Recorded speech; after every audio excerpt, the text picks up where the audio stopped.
Alright, YouTube, and today we're going to be talking about one of the limited banners that is currently running, and that is going to be the limited banner for Blooming Lidica the Earth Thief.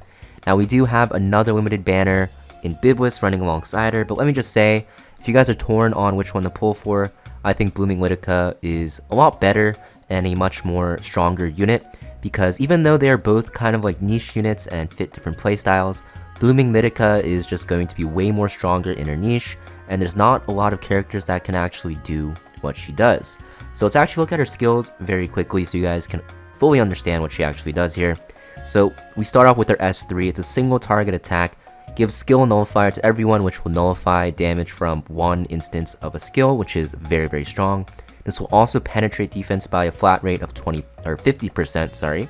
And also you'll see that when Blooming Lidica's speed is greater than the target speed that you're targeting with this, you'll actually increase that defense penetration rate up to 100%, and this will scale with her max health and cannot crit.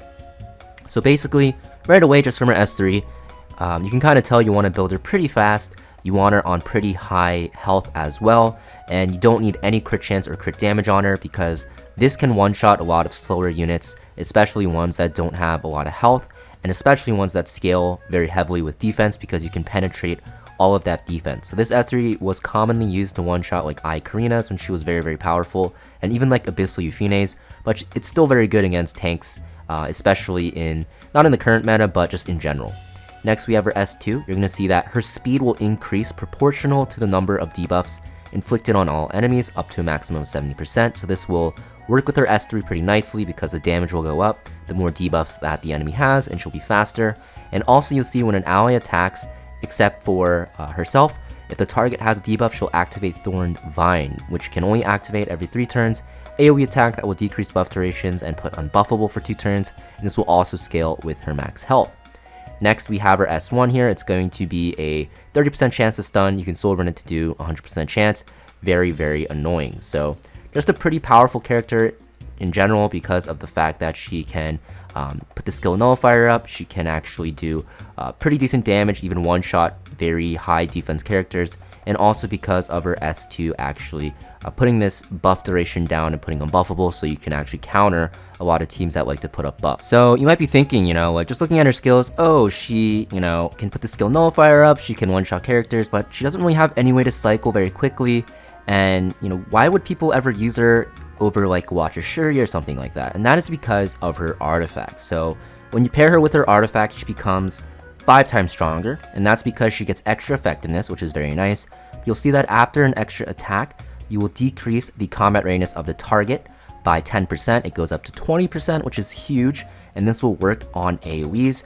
And lucky for us, this is going to overlap very well with her S2. This is a 3-turn cooldown, and if we look at her S2 here, it's also a 3-turn cooldown. So you have an AoE 20% CR pushback, kind of similar to how Faithless Lidica works, right? ML Lidica.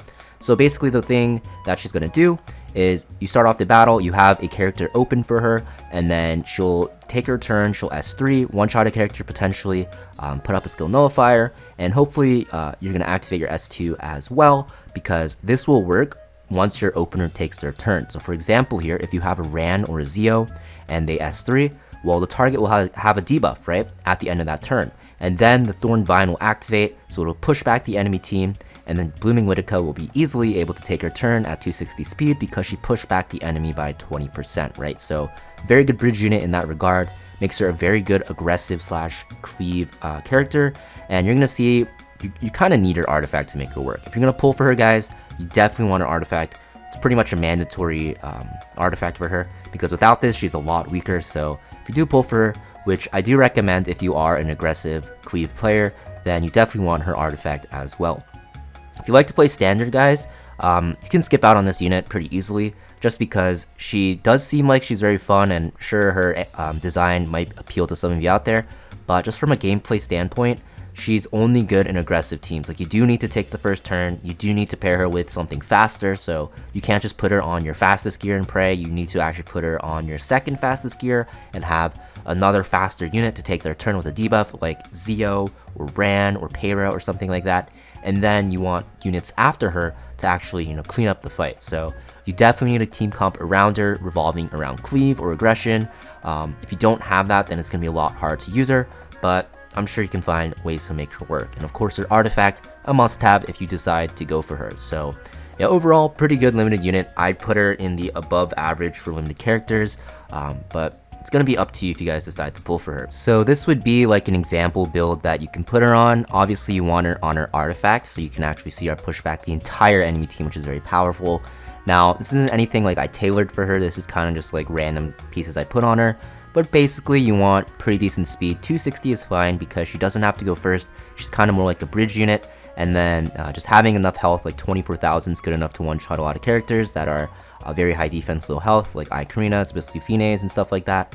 And also, some effectiveness sprinkled in there is nice, but it's not required because you're mostly using her to do damage and to CR push back the enemy side. So a lot of builds out there, but most of them will have high health and high speed. This one probably is one of the worst ones you'll see on the internet, but this is just what I came up with some random pieces very quickly. You can kind of see what kind of stat line she wants to go for. And yeah, that is pretty much it for this video though, guys. If you guys end up pulling for her or you guys already have her, just let me know in the comments down below what stats you're running her on. I'm very curious. And of course, thank you for watching, and I'll see you guys next video.